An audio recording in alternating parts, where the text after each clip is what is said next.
This afternoon, we're going to take about 20 minutes or so just talking through Canvas8's masterclass on Is Your Brand Still Relevant? It's a really interesting topic which many of our clients are coming to us and talking to us about. And we've really seen a drive over the last 12, 18 months in conversations around brand. So we want to take a few minutes just to talk about that. So my name is Nick Morris, and I'm the founder and managing director of Canvas8. We're a global strategic insights agency. We're proudly independent. And the thing that unites all of our clients is that they believe that they make better decisions when human insight's in the room. And that's where we come in.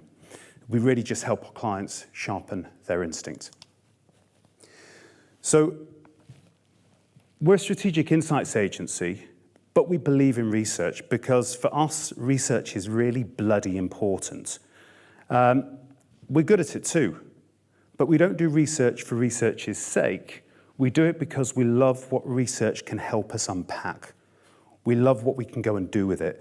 And so when Bill Bernbach said it's insight into human nature, that's the key to a communicator's skill, that's absolutely something that we buy into. And for nearly 2 decades, we've leveraged this for the likes of Adidas, Chanel, EQT, Google, Mars, and literally hundreds of others. This afternoon, we're going to answer one very simple question. Very simple question. Is your brand still relevant? And how can you safeguard it? Well, from Olipop to BYD, from Monzo to Nothing Phone, we all literally have billion-dollar competitors now on our doorstep. And I could have easily written about Surfside in canned cocktails, Holy Moly Dips, Bullish in crypto, Liquid Death in water, Airwallex, Revolut. There are very few categories that are untouched across the board. Why? Well, simply, barriers to entry are dropping. Right? Barriers to entry are falling away. Blue Ocean, which was the very first textbook I was ever given in my first job, and yes, Simonetta, it was a strategy job, right? It was given to me. Blue Ocean is harder to find. And these new companies, they're engineered fresh. They're shiny. Shiny is interesting. And they've got momentum. So what do we do? How do we react to those competitors? Well, most of the time, we don't. We don't react to those competitors. We look and say, isn't that interesting? Until we have eroding sales. And that's when we choose to act. And how do we react to eroding sales? We double down on performance marketing. It's like, so someone new has come into the market, they're eating away at us, so we're just going to go and try and find more sales opportunities, because that's going to be the solution. But that is inevitably what we do. Buying performance marketing without brand marketing is like going to buy a pair of shoes and only buying a left shoe, right? It just doesn't make sense. Brand marketing creates the environment in which performance marketing can succeed. It is not one or the other. It is always both, and it has to be both. So why do we do that? Well, very simply, we conflate two things: recognition and relevance. They are fundamentally different. Recognition, well, that needs impressions. And the way we are built is our marketing machines are optimized for that visibility. Relevance is different. Relevance needs impact. And relevance doesn't live in brand calendars. It doesn't live in feeds. It doesn't live with impressions. It's the mess of everyday life. It's our bills, our conversations with our friends, it's our shopping lists, it's our groups. Relevance is not a media plan. Relevance is about being in people's lives, and that is much, much harder. So when we talk about relevance, we're talking about brand. So how do we define brand? Because recently we've been asked to help with a new brand. And the first question was, what color hue should our blue be?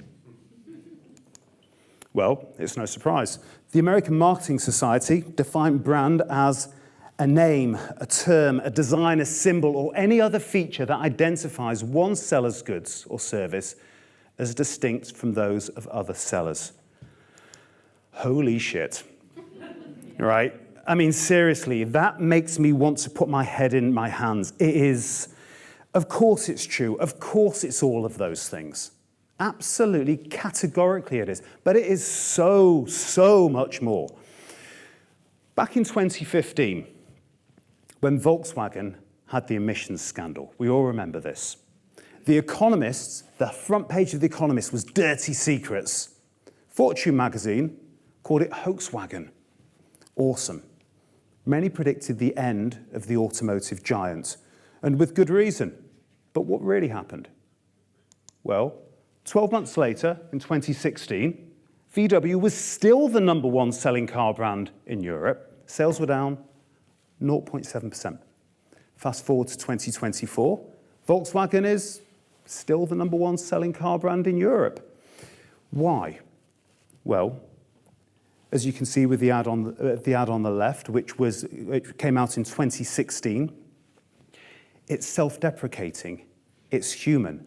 When they released the buzz, after the bad buzz, here's a better one.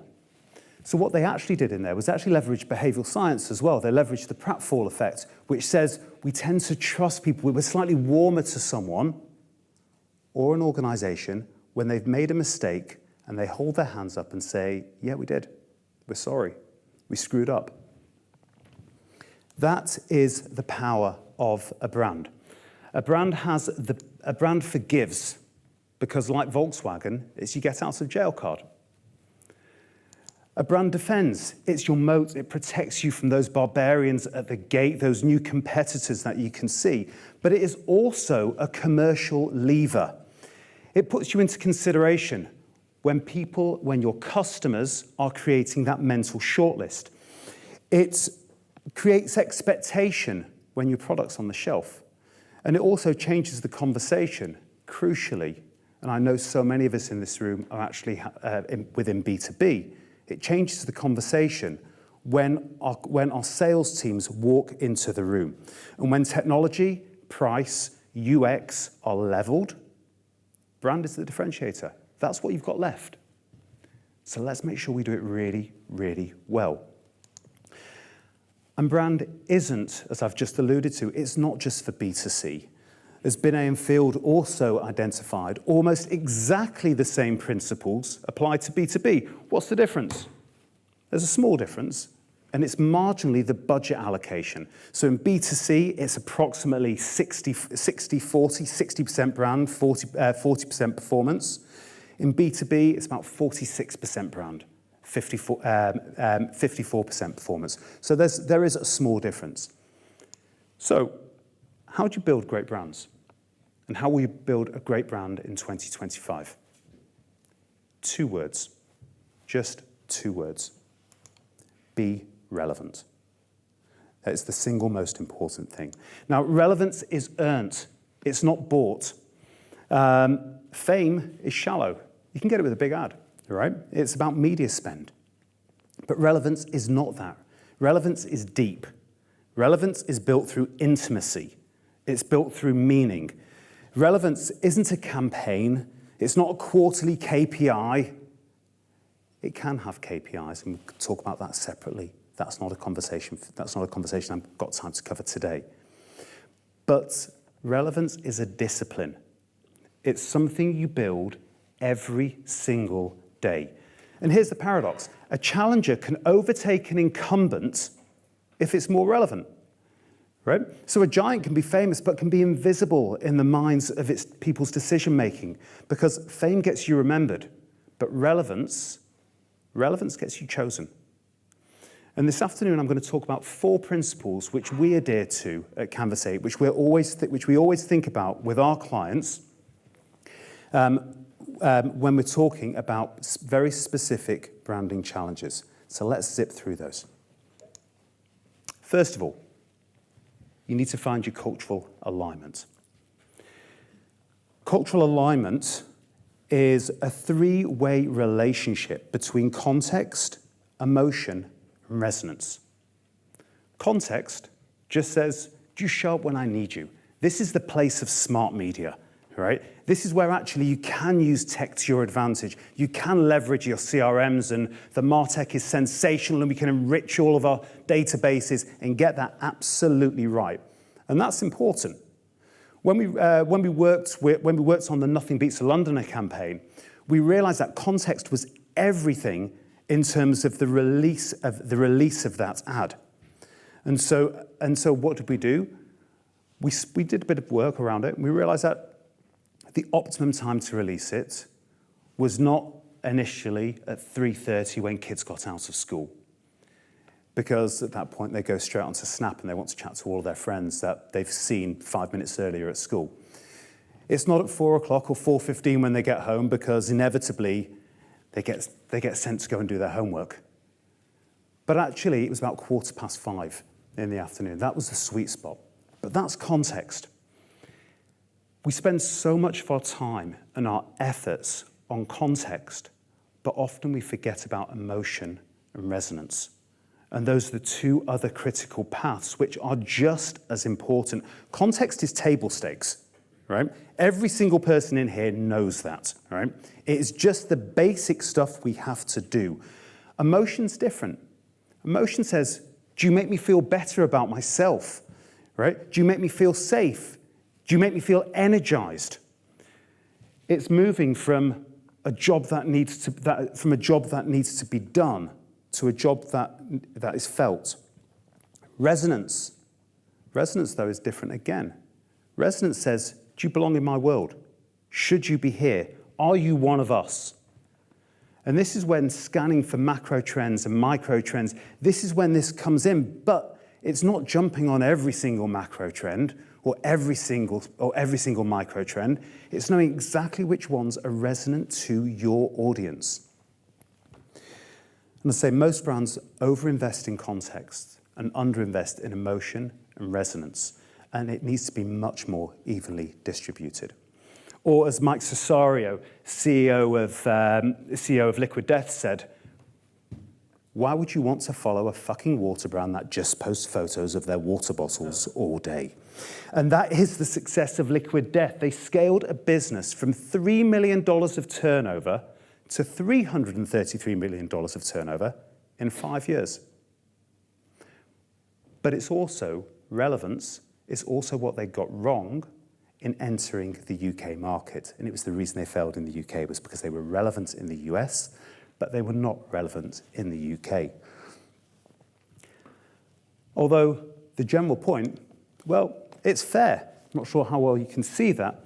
But on the left, you've got Evian, and on the right, you've got Liquid Death. Liquid Death has got over 40 times more followers on Instagram than Evian, despite Evian having a 190-year head start. Find your cultural alignment. The second thing is be true to your DNA. Be true to your DNA. It's who you are.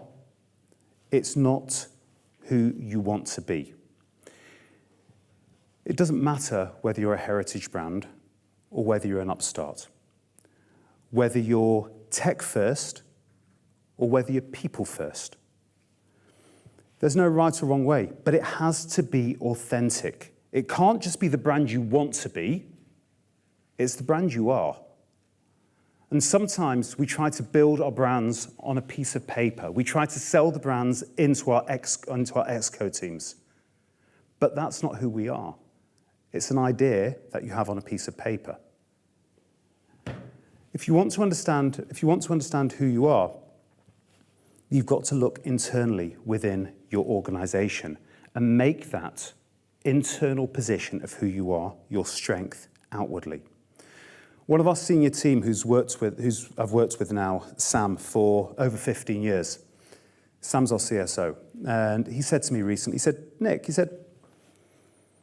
if we started Canvas8 again, would we do it the way we do it now? And I thought, that's a really good question. And I said to him, no, we probably wouldn't. But neither would anyone else.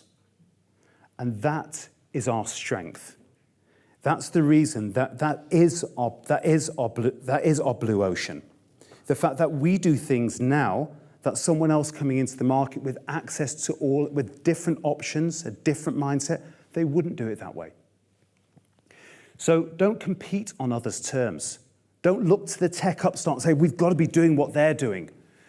And when we're looking and thinking, what should our brand be? Sometimes it's so tempting to go and look at other organizations and say, well, they're being really successful doing this. We should be doing that as well, right? No, you should be looking at yourselves. You should be looking inside your own organizations because the answers are in your company already. They're not on the outside. They're not within your competitors. You've already got those answers. So be true to your DNA. Have a think about how you can be honest, how you can hold a mirror up to yourself. At Canvas8, we talk a lot about running brand audits with clients right at the outset when they're going, well, we're not sure which direction we should go in. And we say, well, you need to think about inside out and outside in. And it is absolutely, as well, in that order, inside out, outside in. And we do it by, we leverage a model which we call the 8C. So inside out is looking at company, what we say about ourselves, C-suite, co-workers, collaborators. Outside in is about competitors, category, clients, culture. It's not the only way of doing it. There are many ways of running inside out or outside in, and you'll find your own way, or you probably already have a method that you want to use or are used to using.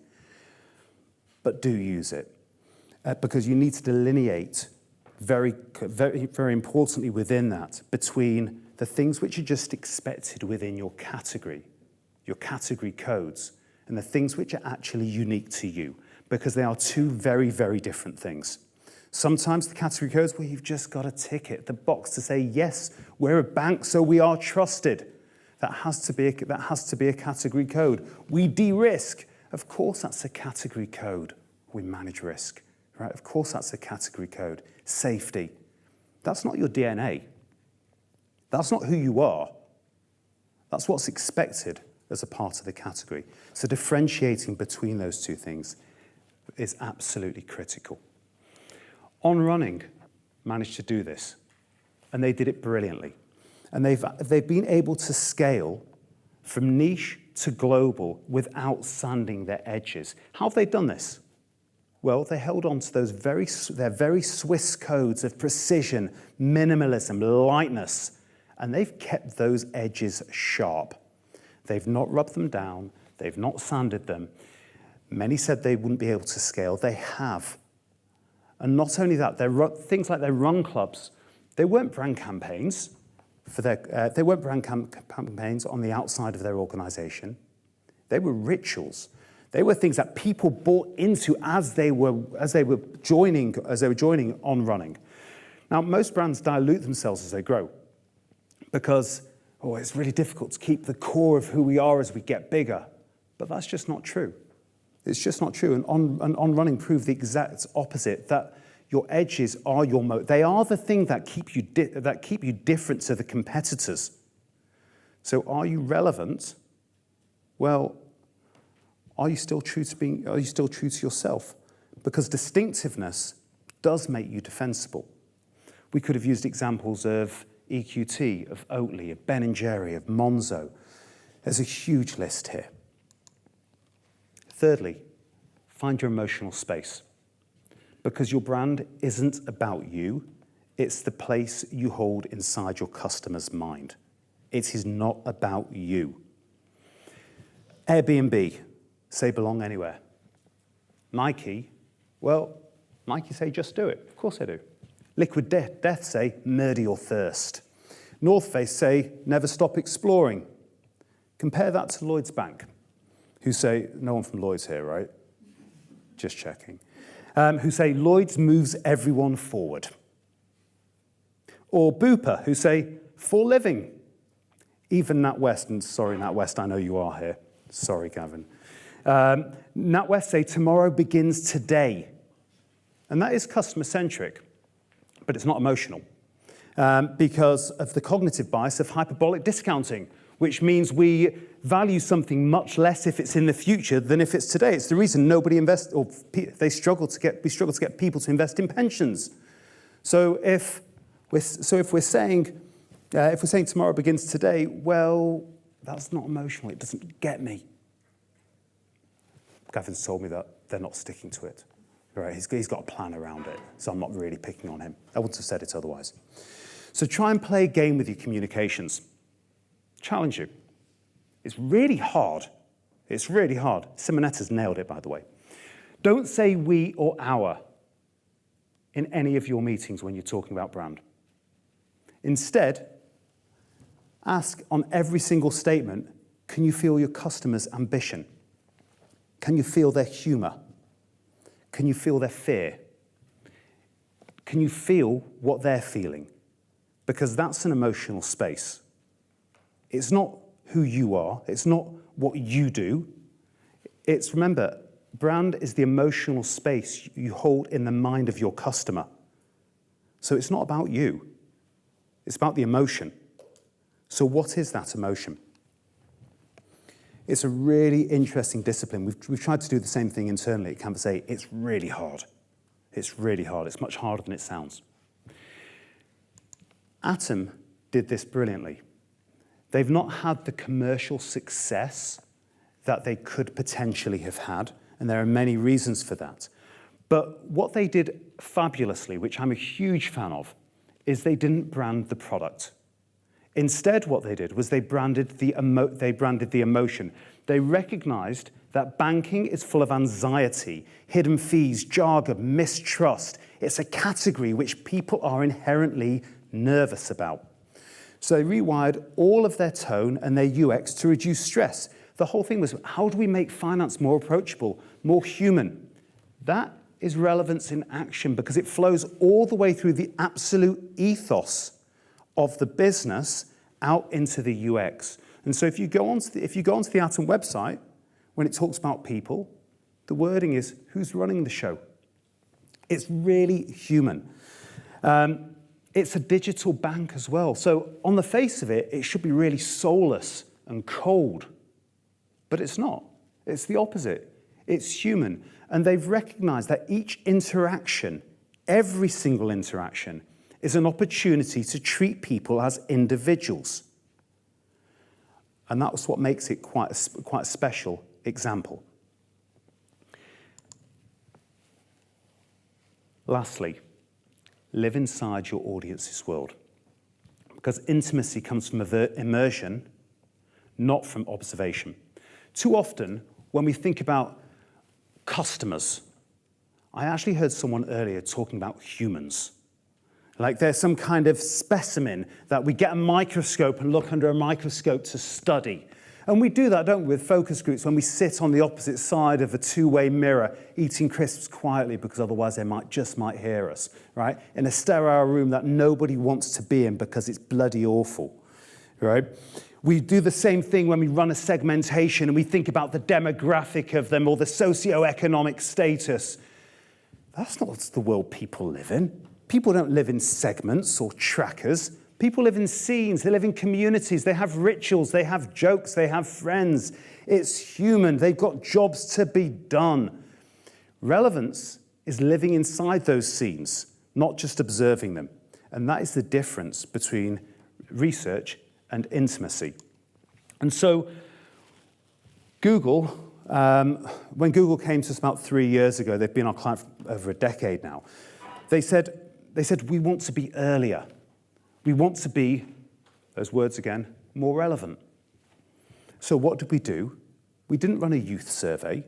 We built Google Youth Council, an always-on advisory. It's not a focus group. Why? Because it meant they could catch cultural missteps before they launched.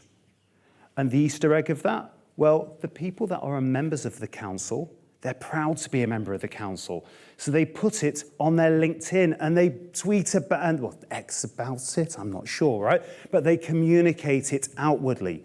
And so they even become micro-influencers for the brand.